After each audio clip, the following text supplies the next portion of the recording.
How do you think your story's different? I think we're all telling different versions of the same story to some degree. I think everyone has something that they're drawn towards. You know, growing up, I wasn't any different than any other kid. I had big dreams and wanted to chase them. Well, he took to skiing right away at the age of 3.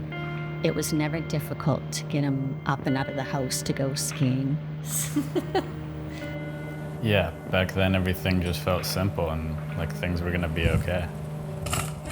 Yeah, I remember that quite clearly. He was trying to get me to take his harness off, and I didn't think he was ready, and he convinced me that he was. And I take the harness off, and he went into French fry mode and was gone.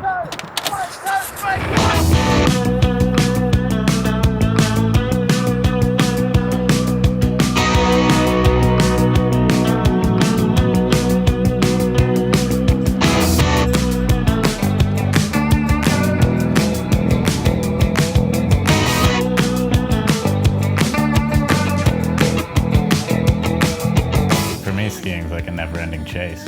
Like, I don't think I'll ever just be satisfied with what I do.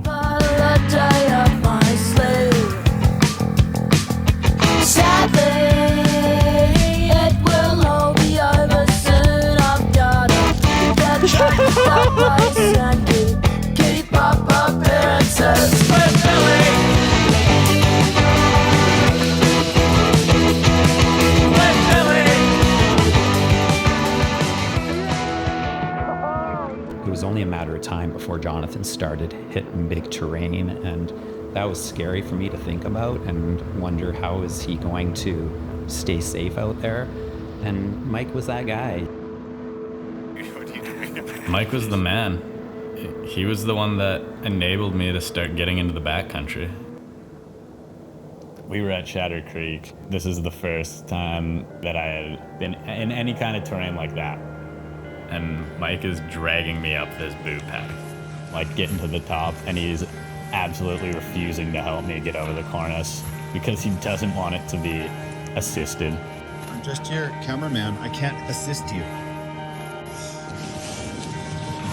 The struggle, the pain, the level of commitment to be up here in these here mountains.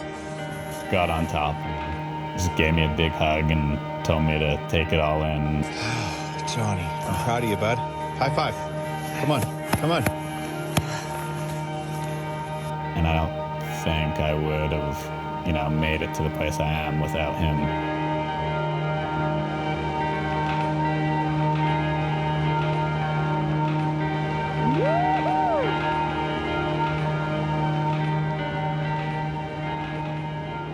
I was in Whistler to film with Blank for my first time. This was like my first big shot-esque filming, and what the whole previous year Mike had prepared me for. And then I get a phone call. Sorry, was not expecting to get emotional. Yeah, everyone loved Mike. I can't imagine what he must have been going through. It was a huge, huge hit to our community. Very few, other than his really close friends, knew what was going on with Mike, that there was this dark side, because he lived such a full, amazing life.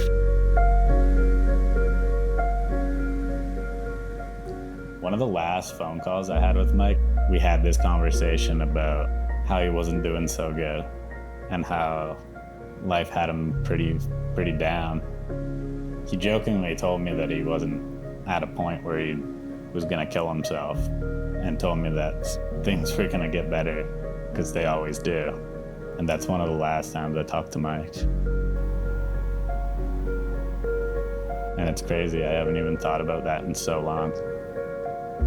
I think anyone who's lost someone to suicide feels like they could have done more. Mike was this person who instilled that everything was gonna be okay and you could always work through it. to lose him in that manner, it just crushed me and made me question everything. I think you move through life with more caution. It's like this looming fear that things could get worse at any point, even when everything seems to be going well. Yeah, when I first got diagnosed with my breast cancer, it was a huge, huge shock. I guess I kind of felt resentful in the sense that like hardships were building up on me. You know, Mike died, my mom gets cancer, like a year later or so, it's better, and then almost instantly, you know, she has cancer again along with my dad also having cancer. Yeah, the last few years have been hard ones. Then there's Jonathan. He isn't there with us. He's living, 11 hours away. At the point where he was at then, we just saw the opportunities opening up for him, and we didn't want anything to stand in the way of those opportunities. We wanted to support him and reassure him that he should stay on his path, and we would come out fine on the other side. They continued to reassure me that like I should be here pursuing my dreams, but it was kind of always on the back of my mind, like, am I gonna lose them too?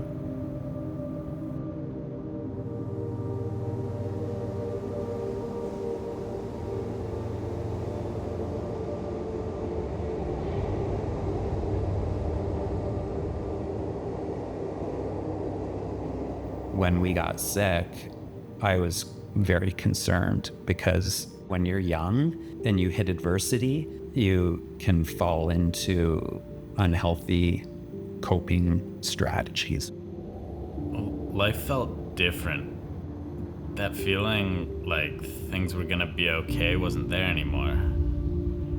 I felt like I was in this new place, just waiting for the next bad thing to happen. And I got tired of feeling that way. Skiing was an outlet to some degree, but I think there was, a point where I was using other things as an outlet in an unhealthy way. We have alcoholism on both sides of our family. Seeing Jonathan, it just was a huge, huge concern that he was going to spiral down. I think initially I was just hiding in plain sight. I think from an outside perspective, it didn't look like anything more than a kid in his early 20s partying a lot. What people didn't realize is that it had gone past just having fun. It had become this escape that I started to rely on. I would spend days alone, just drinking in my room, chasing that relief. I guess I'd try to stop drinking and focus on skiing or trying to be healthy, but it would quickly subside. The inspiration and spark for other things wasn't there, and I wasn't getting that through anything except for drinking. He's known from a very young age that all he's ever wanted to do is be a pro skier, and there it is, it's in front of him. He can see the path, he's on it, but he also realized that the bottom of that's going to drop out and he's going to lose everything if he can't manage this other dark side that he's got going on. I remember having this thought that this is just that was my life now. And it was almost this acceptance of I'm fucked and I'm not gonna get help. And this is how it's gonna be. I can't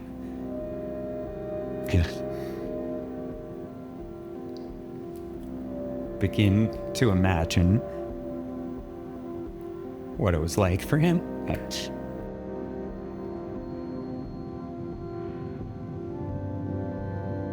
To be honest, I don't even really remember much of the night. But I remember swallowing a bunch of pills and not even like a suicidal way, just in just wanting relief and like not really caring. Like if I don't wake up, like I didn't really care. And then I just collapsed on the floor.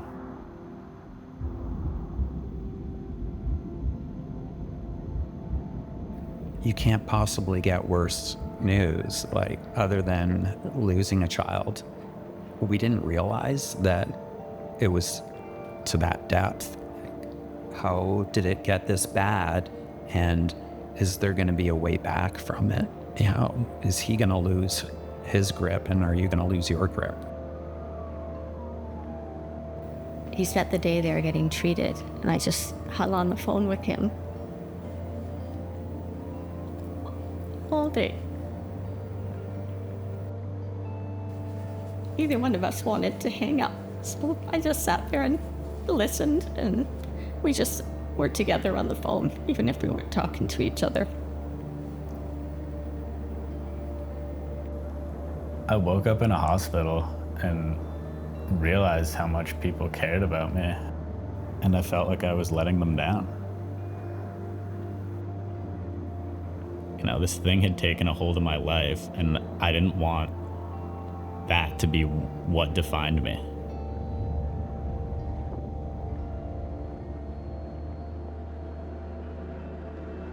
What do you think allows people to change?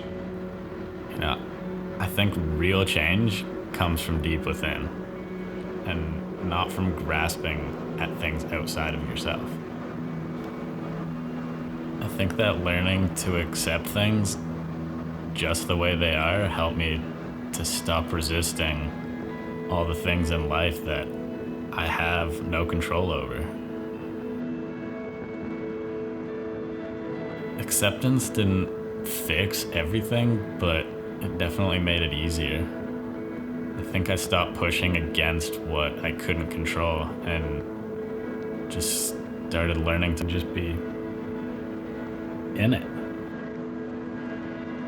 I've always been like so hugely proud of Jonathan and all of his accomplishments, but nothing comes close to how proud I am of him overcoming where he was at 2 years ago, hitting the bottom and bringing himself to where he is at right now. It's just like,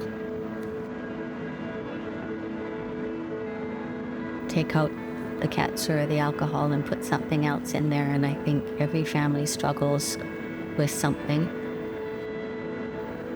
There's lots of tragedy and happiness in life, and families function at different levels, and I think we've all got things that you don't see when you look at someone. But everybody is going through it, so don't feel like you're the only one. I've been sober for over 2 years now, and a lot has changed in my life, including my relationship with skiing. It kind of stopped being about like proving something and became more about the entire process. It wasn't like this dream I was chasing anymore. It was part of that process where I found purpose.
This project has been so far outside of my comfort zone, and honestly, I don't know how it's going to be received. But during that period of my life, I didn't want to talk about what I was going through. I carried this shame around my depression and drinking, and so I just tried to hide it. And that made me feel even more alone. That's a big reason I wanted to do this project. Everyone's heard it before, but it's worth saying again that none of us are alone in this. And no matter how heavy it feels right now, it will get better.